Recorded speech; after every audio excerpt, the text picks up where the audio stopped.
아나니야, 네가 와서 기도하면 그의 시력이 회복되는 일을 미리 그에게 보여줘 버렸어? 네가 안 가면 내 가오가 뭐가 되겠느냐? 하나님이 이렇게 지금 아나니아를 설득하고 있는 것입니다.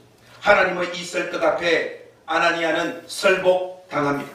여기에서 하나님은 멈추지 않으시고 하나님께서 아나니아가 사울에게 가야 할 결정적으로 중요한 두 가지 이유를 더 밝히고 계십니다. 그 내용은 15절과 16절에 등장합니다. 먼저 제가 저 목소리로 여러분들에게 15절과 16절 한번 읽어보겠습니다. 거기서 중요한 내용이 뭔지 여러분들이 한번 확인해 보시기 바랍니다.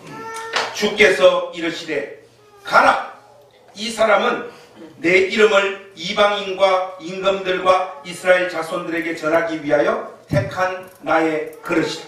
그가 내 이름을 위하여 얼마나 고난을 받아야 할 것을 내가 그에게 보이리라 하시니.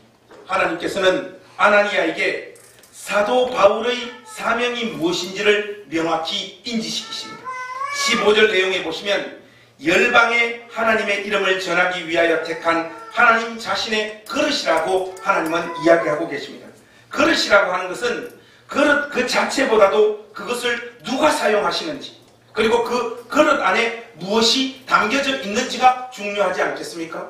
제가 뭐 이런 말 하니까 요즘 젊은 세대에게는 먹혀들지 않더라고요. 목사님, 아무리 맛있고 귀한 것도 그릇이 이뻐야지 더 아름답게 보인다는, 그런 사람들은 다른 교회 갈 수 있기를 바랍니다.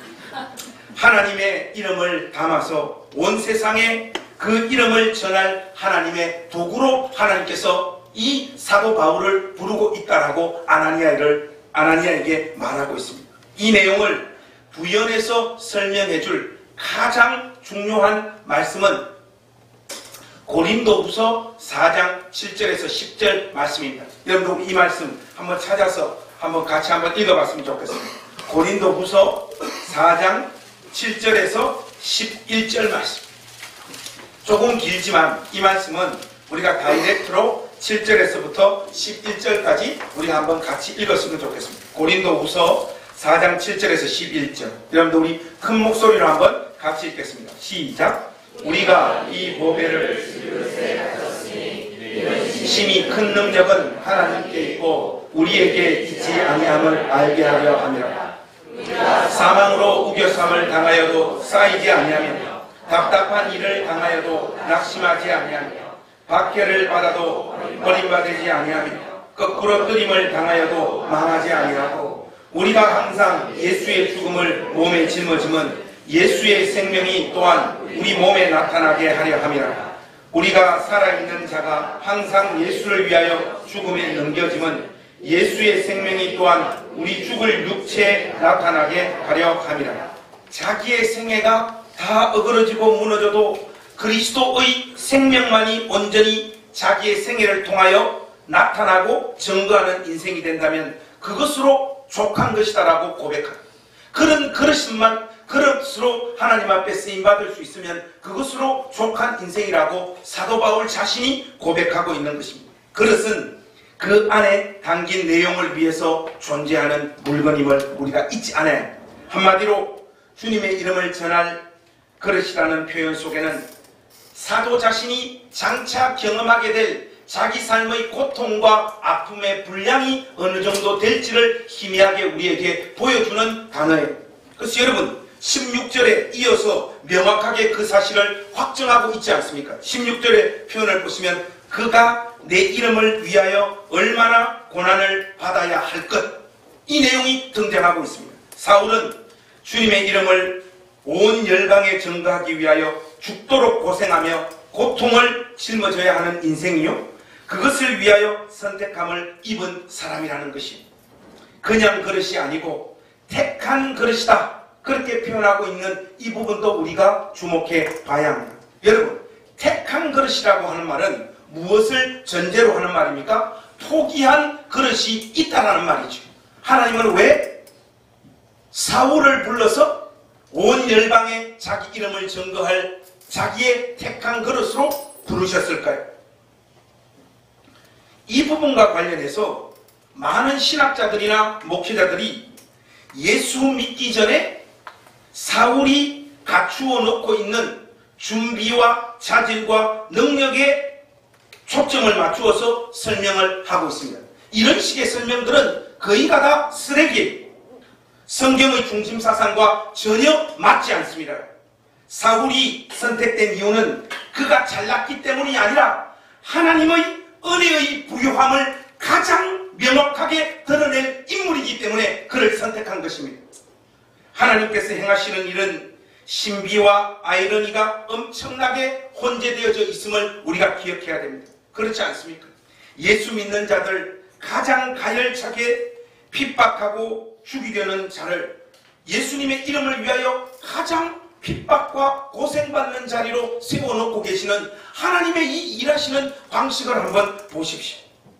톰 라이트라고 하는 신학자는, 저는 개인적으로 톰 라이트의 구원론을 별로 좋아하지 않습니다만은 톰 라이트가 이 부분을 가지고 이런 말을 해요. 누가 우리가 믿는 하나님을 향하여 유머 감각이 없다라고 말을 하냐. 예수 믿는 사람을 가장 핍박한 자를 붙잡아서 예수님의 이름을 전가하기 위하여 가장 고생하고 핍박받는 자로 그의 운명을 바꾸어 버리는 이 하나님을 누가 유머 감각이 없는 하나님이라고 이야기할 수 있느냐, 그렇게 이야기를 해요. 이것이 유대식 유머랍니다. 우리나라 유머에 비하면 별로 안 웃긴 것 같아요. 아나니아는 여전히 두려움을 가지고 있는 상태였지만 사울에 대한 그 자신의 선입견, 사전정보, 느낌, 판단을 전부 다 내려놓고 그 위험한 인물인 사울에게 가서 하나님께서 전달하라고 하는 그 내용을 전달하러 출발합니다. 사울에게 도착하여 이 아나니아가 던지고 있는 첫 번째 멘트를 여러분 한번 보십시오. 17절에 나와 있죠. 아나니아가 떠나 그 집에 들어가서 그에게 안수하여 이르되 형제 사울아. 그가 첫 번째 쏟아놓는 단어가 형제 사울아예요. 이 호칭 속에는 자기 자신의 모든 생각을 내던지고 하나님께서 사울을 이미 믿음 안의 한 권속으로 받으셨고 하나님께서 그를 통해서 이루실 명확한 일이 있음을 인정하는 표현이 형제 사울아예요.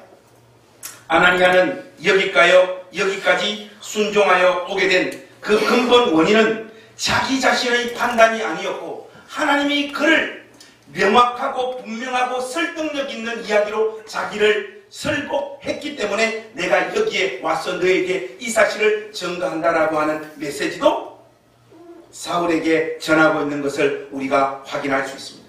여러분, 오늘 이 본문 말씀은 우리 행신교회 가족들에게 명확한 메시지를 몇 가지 전달하고 있습니다. 사랑하는 우리 행신교회 가족 여러분, 다른 사람들의 사명과 역할에 대하여 여러분 자신의 선입견과 사전정보와 판단력을 가지고 너무 강력한 판단을 내리지 마시기를 주님의 이름으로 부탁합니다. 여러분들의 선입견과 사전정보와 판단력을 너무 맹신하지 마십시오. 저 같은 경우에는 특정한 사람이 미워지면요, 저 안에 두 가지 현상이 일어나는데 그 사람이 미워지면 그 집안의 애까지 미워져요. 묻는 분들은 저하고 다 비슷한 분들. 그리고 또 제가 어느 선을 넘어서 그 사람이 정말로 극렬하게 미워질 때는 이 사람이 교회를 다녀도 왠지 죽으면 지옥 갈 것 같은 그런 느낌이 솔직히 저에게 있습니다. 유치하기 그지없는 인식이라는 것을 저도 잘 알지만 저의 감정이 그렇게 흘러가버려요. 이렇게 어떤 사람에게 감정이 흘러가버리면요, 그 사람에게 하나님께서 고유한 역할과 그에게 소명과 그만이 이룰 수 있는 사명이 있다라고 하는 것을 저쪽에서 인정하기 싫어지더라고요. 여러분들에게는 혹시 그런 마음이 없습니까? 제가 몸담고 있는 업계는 종교 업계입니다. 좀 구체적으로 이야기하면 기독교고, 좀 더 구체적으로 이야기하자면 개신교고, 좀 더 구체적으로 이야기하자면 침례교입니다. 그런데 이 침례교회 안에 참으로 동의하기 어렵고 꼴보기 싫은 목사님들이 몇 분 계십니다. 설교할 때 잘 편집해 주실 줄로 믿고 실명을 거론하도록 하겠습니다.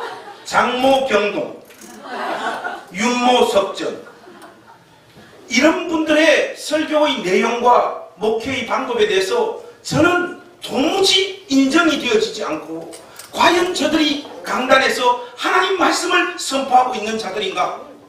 저는 심각한 의심이 드는 것이 사실입니다. 그래서 제가 최근에 나왔던 박영선 목사님과 대담할 때 질문 안에 이 내용을 포함시켜주고, 목사님, 저는 이런 분들의 설교와 사역에 대해서 도무지 인정이 되어지지 않고 하나님께서 쓰시는 종들이라고 하는 확신이 솔직히 저에게 없습니다. 목사님, 이분들을 어떻게 바라봐야 될까요? 그렇게 질문했는데 이 박 목사님 대답이 기가 막힙니다. 김 목사는 앞으로 절대로 두 사람처럼 목회하거나 두 사람처럼 하나님 말씀을 전가하지 마라. 그래서 저를 위로해주고 인정해줄 줄 알았는데 그 뒤에 말이 저를 배신을 딱 땡겨버리더라고요. 그러나 그들의 사역을 통해서도 생명의 역사가 나타나고 있다는 것은 부정하지 마라. 그날 이후로 제가 박 목사님을 안 만나고 있습니다. 사랑하는 우리 행신교회 가족들, 자기가 가진 신앙과 신학적 입장에서 다른 사람을 우리는 판단을 안 할 수 없습니다. 판단을 하되 그들의 역할이 있음을 총체적으로 부정하는 자리에 여러분들이 서셔서는 안 됩니다. 이 나라의 대통령만 해도 그렇지 않습니까? 박근혜가 무엇을 했느냐? 나라를 완전 엉망으로 만들어 놓은 것뿐인 것 아니냐? 이런 식으로 몰고 가면 안 됩니다. 아닙니다. 그에게도 역할이 있음을 우리가 확인하고 있습니다. 온 국민을 하나로 만들어 놓고 있지 않습니까? 콘크리트 장벽 경상도도 때려 부셔서 노무현도 못하고 김대중도 못하고 이명박도 못한 전 국민을 통합시키고 있는 겁니다. 여러분, 농담처럼 여러분들에게 말씀을 드리는데 교회 안에서 말입니다. 우리가 정말로 수용이 안 되는 사람들이 딱 나타나면 그 사람의 존재 자체를 그냥 밀어버리려고 하는 욕망들에 우리가 얼마나 많이 사로잡히는지 몰라요. 사랑하는 우리 행신교회 가족 여러분, 사람을 미워할 수도 있고 여러분들이 가진 신학과 신앙적인 어떤 입장에서 그 사람 존재를 여러분들 나름대로 규정할 수 있지만은 그에게 우리가 포착하고 우리가 인식할 수 없는 하나님이 고유하게 그를 세우셔서 그에게 주신 역할이 있음을 잊지 마시고 오히려 그의 그 역할이 무엇인가를 확인시켜 줄 수 있는 복된 인생들이 될 수 있기를 우리 주님의 이름으로 부탁합니다. 또 한 가지, 오늘 이 말씀을 통해서 여러분들에게 던지고 싶은 도전이 있습니다. 사명이나 소명이라고 하는 것, 좀 더 다르게 표현하자면 신비한 은혜나 은사의 경험은요, 반드시 교회 공동체를 통해서 인정을 받아야 된다는 사실을 잊지 마시길 바랍니다. 사울의 소명이 아나니아를 통하여 확정되어졌고, 아나니아는 이 사울이 주의 형제 사울임을 다른 사람들에게 소개하고 있습니다. 윌리엄 바클레이는 아나니아를 기독교 교회의 잊혀진 영웅들 중에 한 사람이다, 그렇게 묘사하고 있습니다. 그 역할의 중요성을 강조하는 말씀이 아니겠습니까? 요즘은 개인적 영성이 너무나 교회 안을 지배하고 있습니다. 어디서 또 무엇을 하든지 자기가 은혜 받으면 그것으로 땡이에요. 내가 은혜를 내 스타일로 받는데 네가 왜 지랄이냐? 이런 식의 사람들이 교회 안에 너무나도 많습니다. 이건 정말로 문제가 많은 인식이에요. 여러분들이 하나님으로부터 참된 바른 은혜를 받았다면 여러분들이 소속되어 있는 주님의 몸된 공동체를 그 받은 은혜와 은사를 통하여 유익하게 만드는 일들이 반드시 나타나야 됩니다. 그것이 없으면 여러분들의 은사는 가짜일 가능성이 많아요. 예를 들면 나 신학교 가겠다는 사람들이 어느 날 불쑥 나타납니다. 산에서 기도하다가 목사님, 주님이 저에게 소명을 주셨습니다. 집에서 가서 교회 와서 목사님 설교 듣다가 신학교 가기로 마음먹었대. 저는 한 번도 그런 뜻으로 설교를 한 적이 없는데 큐티하다가 주님이 나를 부르신 것을 확신했다는 사람들도 있어요. 좋습니다, 여러분. 그렇게 개인적으로 은혜를 받는 일을 아무도 말리지 않습니다. 그런데요, 그 은혜가 진짜인지는 이 공동체 안에서도 어떤 형태로든지 반드시 확인되어져야 됩니다. 단호하게 여러분들에게 말씀드리겠습니다. 공동체에서 인정하지 않는 개인적인 은사체험, 소명의 결단은 무효입니다. 저는 앞으로 우리 교회에 소속된 청년들이나 학생들이 신학교 가겠다라고 하면 우리 교회에 반드시 투표를 붙일 거예요. 우리 교회 식구들이 반대하는 신학교행은 보내지 않을 겁니다. 그러면 그가 내리는 판단은 우리 교회를 나가겠죠. 가라 이거예요. 교회 공동체가 하나님의 말씀을 한평생 증거하고 사람들을 섬기고 복음을 선포하는 사람으로 한평생 산다라고 결정한 사람의 생애를 인정하지 않는 자기 개인의 소명과 개인의 은혜 받음을 우리가 어떻게 인정할 수 있습니까? 이것은 성경적인 관점으로 볼 때 도무지 수용할 수 없는 것입니다. 성경의 원리를 쫓아가는 교회라면 그런 식의 신앙과는 용납할 수 없습니다. 그것이 마음에 들지 않으면 골방에 들어가셔서 혼자 신앙생활을 하십시오. 하나님은 자신의 피값으로 세우신 이 공동체, 이 교회를 통해서 성도 각 개인의 은사와 소명을 반드시 확인시킨다라고 저는 확신합니다. 그것이 성경에서 오늘 본문이 우리에게 말하고 있는 명확한 메시지임도 여러분들 마음 가운데 깊이 새겨둘 수 있기를 주님의 이름으로 부탁합니다. 마지막으로 오늘 이 본문 말씀이 우리에게 던지는 메시지를 한 가지 더 여러분들에게 전가하려고. 성도가 일반적으로 부름을 받는 자리는 오늘 사울의 소명의 내용을 확인해 보면 사울의 이 소명의 내용은 사울 자신만의 소명이라고 보기보다는 예수 믿는 모든 신자들에게 보편적으로 적용이 되어지는 소명입니다. 이 말은 우리가 부름받는 그 자리는 영광의 자리에 서는 것이 아니라는 것. 영광의 자리로 우리가 부름받기보다는 우리 주 예수 그리스도의 이름을 무사람들에게 증거하기 위하여 고난의 자리로, 고난의 일정한 분량을 우리의 양 어깨 위에 짊어지는 자리로 우리의 소명이 형성되어지고 있음을 여러분들이 기억하셔야 됩니다. 우리의 자리가 영광의 자리가 아니라 고난의 자리라고 여러분들에게 증거를 하니까 여러분들의 표정이 내가 이러려고 기독교 신자가 되었나 하는 그런 자괴감을 느끼시는 것 같아요. 성경의 일반적인 가르침은 분명합니다. 여러분. 사도 바울의 소명과 사명의 길을 통해서 우리가 확인할 수 있는 길. 신자의 삶은 자기 자신을 증명하거나 자기 자신을 위해서 존재하는 소명과 길이 아니라는 거예요. 우리의 삶과 사역을 통해서 우리 주 예수 그리스도의 이름과 하나님 아버지의 이름이 세상에 증거되고 알려지는 그 도구로 우리 모두는 부름받고 있는 줄로 믿습니다. 우리의 이 생을 통해서 자신의 존재감이 확인되어지지 않는다라고 해서 우리가 너무 절망하거나 눈물을 흘리거나 비통하는 자리에 극단적으로 흘러가서는 안 되는 것입니다. 로마서 14장 7절에서 9절 말씀, 제가 여러분들 위해서 한번 읽어드리겠습니다. 우리 중에 누구든지 자기를 위하여 사는 자가 없고 자기를 위하여 죽는 자도 없도다. 우리가 살아도 주를 위하여 살고 죽어도 주를 위하여 죽나니 그러므로 사나 죽으나 우리가 주의 것이로다. 이를 위하여 그리스도께서 죽었다가 다시 살아나셨으니 곧 죽은 자와 산 자의 주가 되려 하십니다. 여러분, 이 말씀이 명확하게 우리에게 던지는 도전은 분명합니다.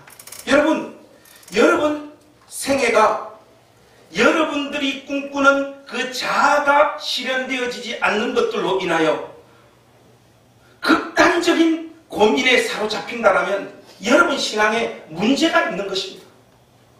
근데 제가 꼬마 때부터 교회 안에 몸을 담고 여러 사람들을 이렇게 만나보면 자기의 존재감, 자기 인생에서 자기의 존재감이나 자기의 자아 실현이 이루어지지 않을 때 누가 더 깊이 좌절하고 고민하고 자기 인생의 의미를 전혀 찾지 못하는가? 그 대표적인 부류가 목사들이에요. 목사들은 자기의 이 소명이 다른 사람들과 구별되어지고 특별한 자리로 부름받고 있다라고 하는 의식 때문에 그런 좌절감들을 더 많이 가지는 것 같아요. 저 선배님 한 분이 계신데 이분이 박사과정까지 마치신 분이에요. 공부를 열심히 하셨고 공부에도 재능이 있는 분이고 인품도 아주 좋은 분입니다. 그런데 목회지가 없습니다. 한번 우리 교회를 찾아오셨는데 얼마나 괴로워하시는지 정말로 깊은 절망감에 빠져 계시더라고요. 하나님은 나를 뭐하러 이 박사과정까지 공부를 시켜서 또 목사로 부르고 있는지 나는 하나님을 이해할 수가 없다. 눈물을 글썽이면서 저한테 토해놓더라고요.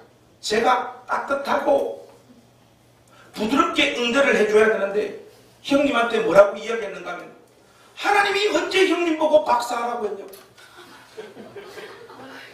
형님이 하신 공부 아니냐고. 이 형님이 이렇게도 안 되고 저렇게도 안 되고 전화가 올 때마다 그 가슴 속에서 한숨이 후 쏟아지는 이야기들을 하세요. 근데 어제 제가 특별히 광화문으로 갈 일이 있어서 여러분들이 모르는 일 광화문으로 갈 일이 있어서 이동 중에 있었는데 이 형님한테 전화가 왔어요. 근데 목소리가 아주 밝아요. 관승아, 나 이제 괜찮아. 형, 어디 좋은 자리로 부름받았어요? 하니까 그렇게 됐다면서. 그 한숨이 가시고 목소리만 들어도 얼굴 표정을 짐작할 수 있을 만큼 환해지셨어요. 형님, 어느 교회로 가게 됐냐고 하니까 교회가 아니고 일산에 있는 기독교 아가페 서점에 취직이 됐다. 그러면서 취직된 그 이야기를 오랫동안 길게 하더라고요. 즐겁게. 저는 그 형님의 그 고백을 들으면서 참 너무 마음이 따뜻해졌어요. 여러분, 우리의 소명이라고 하는 것이 내가 꿈꾸고 내가 가고 싶고 내 존재를 무사람들에게 더 선명하게 드러내는 그 소명의 길로만 부름받아야지 의미 있는 인생이라고 생각하는 것, 이것 자체가 불신앙입니다. 서점에 책사로 온 사람들에게 따뜻한 마음을 다해 친절하게 좋은 책을 소개하고 안내하는 일이 여기서 주일마다 설교하고 목회하는 것보다 더 못난 삶이 결단코 아니며 그의 소명에 치명적인 손상을 입은 길이 아니라는 걸 저는 확신합니다. 우리는 우리 자신을 증명하기 위하여 부름받은 인생이 아닙니다. 온 열방에 하나님 자신의 이름을 가지고 갈 택한 그릇으로 사도 바울을 부르셨듯이 하나님께서도 우리 각자의 인생을 이 모양 저 모양으로 살게 하셔서 결국은 그리스도만이 우리 안에서 존귀케 되어지는, 그리고 그 초라하고 별 볼 일 없는 삶을 통하여서도 하나님의 이름이 무사람들에게 증거되어지는 그 길로 우리를 부르시고 있다라고 확신합니다. 사랑하는 우리 행신교회 가족 여러분, 그러므로 여러분들에게 주님의 이름으로 권합니다. 여러분들이 원하지 않는, 여러분들이 꿈꾸고 소망하는 인생이 여러분들에게 펼쳐지지 않더라도 하나님은 지금 여러분들의 그 인생을 붙잡으셔서 그리스도의 이름을 증거케 하는 그 역사는 이루고 있다는 사실은 부정하지 마시고 여러분 인생을 멋지게 살아내 주시기를 우리 주님의 이름으로 부탁합니다. 결론을 맺겠습니다.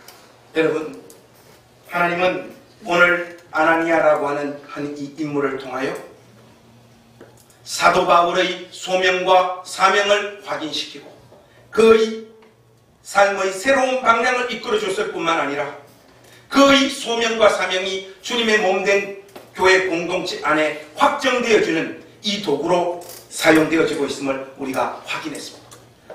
여기에 오늘 함께 예배드리는 우리 행신교회 온 가족들의 삶도 이런 복된 인생들이 되시기를 주님의 이름으로 부탁합니다.